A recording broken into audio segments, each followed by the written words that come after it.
በስመ አብ ወወልድ ወመንፈስ ቅዱስ አሐዱ አምላክ አሜን። ታኅሳስ 5 2018 በዕለተ ሰንበት በቅዳሴው ላይ የሚነበቡ ምንባባት የሚሰበክ ምስባክና የዕለቱ ቅዱስ ወንጌል ይህ ነው። በቅዳሴው ላይ የሚነበቡ ምንባባት አንደኛ ዲያቆን ወይም ገባረ ሰናይ ዲያቆን የሐዋርያው ቅዱስ ጳውሎስ መልእክት አንደኛ ቆሮንቶስ ምዕራፍ 5 ከቁጥር 12 እስከ 33። ሁለተኛ ዲያቆን ወይም ንፍቅ ዲያቆን የሐዋርያው ቅዱስ ጴጥሮስ መልእክት ሁለተኛ ጴጥሮስ ምዕራፍ 3 ከቁጥር 10 እስከ ፍጻሜ።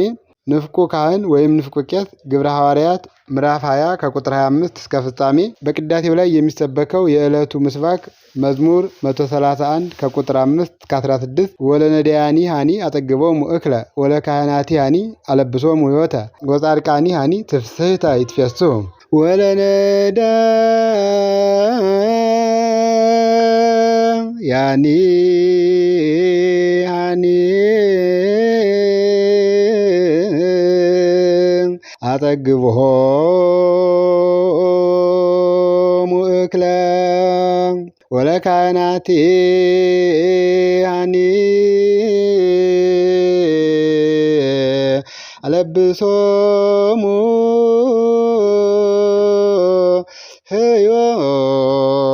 ሕይወተ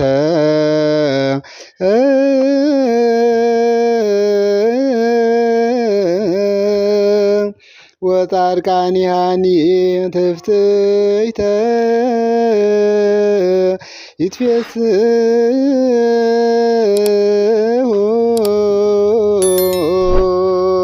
ወለነዳያኒ ሃኒ አጠግቦሙ እክለ ወለካህናቲ ሃኒ አለብሶሙ ሕይወተ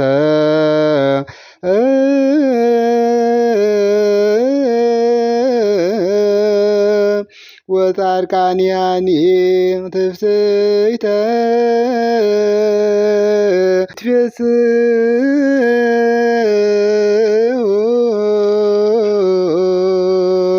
ወለነዳያኒ ሃኒ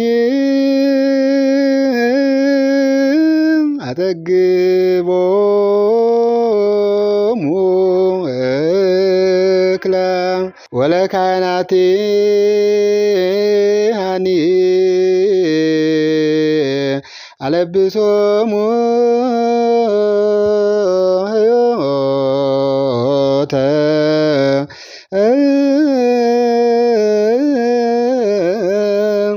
ወጻድቃኒ ሃኒ ትፍስሕተ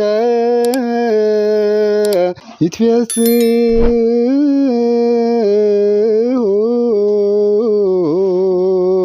ትርጉም ድሆቿንም እህል አጠግባቸዋለሁ፣ ካህናቷንም ድህነት አለብሳቸዋለሁ፣ ጻድቃኖቿም እጅግ ደስ ይላቸዋል። መዝሙር 131 ከቁጥር 15። ይህን ቃል የተናገረው ነቢየ እግዚአብሔር ልበ አምላክ ቅዱስ ዳዊት ነው።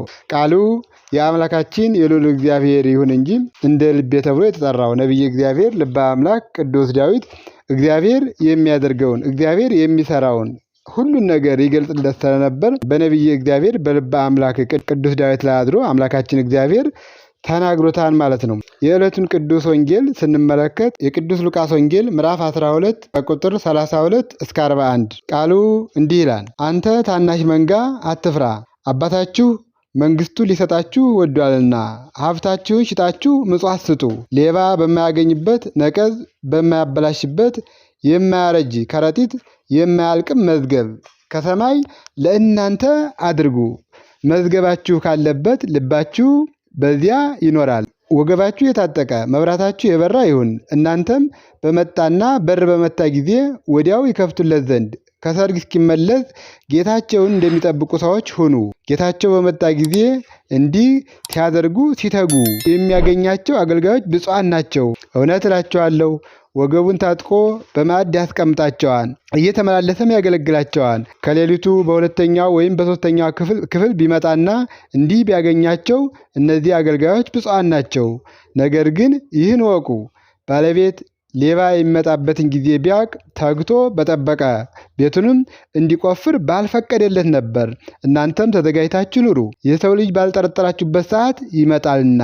ስለ ቃሉ የአምላካችን የልዑል እግዚአብሔር ስሙ ዛሬም እስከ ዘላለም የተመሰገነ ይሁን። ይህን ቃል የተናገረው ጌታችን መድኃኒታችን ኢየሱስ ክርስቶስ በመዋዕለ ሥጋዌው በሚያስተምርበት ሰዓት ለቅዱሳን ሐዋርያትና ከእርሱ ጋር ለነበሩት በዚህ ምድር ላይ ሲኖሩ ሁሉም ኃላፊ እንደሆነ ሁሉም ጠፊ እንደሆነ ነገር ግን ለማያልፈውና ለማይጠፋው ለሰማያዊ ርስት መዘጋጀት እንዳለባቸው አስቀድሞ ጌታችን መድኃኒታችን ኢየሱስ ክርስቶስ ወገባችሁ የታጠቀ መብራታችሁ የበራ ይሁን እያለ በየትኛው ሰዓት በየትኛው ማለት እንደሚመጣ አስቀድመን ስለማናውቅ መዘጋጀት እንዳለብን የተናገረው ቃል ነውና ሁላችንም ንስሐ ገብተን ሥጋ ወደሙ ተቀብለን መጠበቅ ያስፈልጋንና ስለ ቃሉ የአምላካችን የልዑል እግዚአብሔር ስሙ ዛሬም እስከ ዘላለም የተመሰገነ ይሁን። ይቆየን።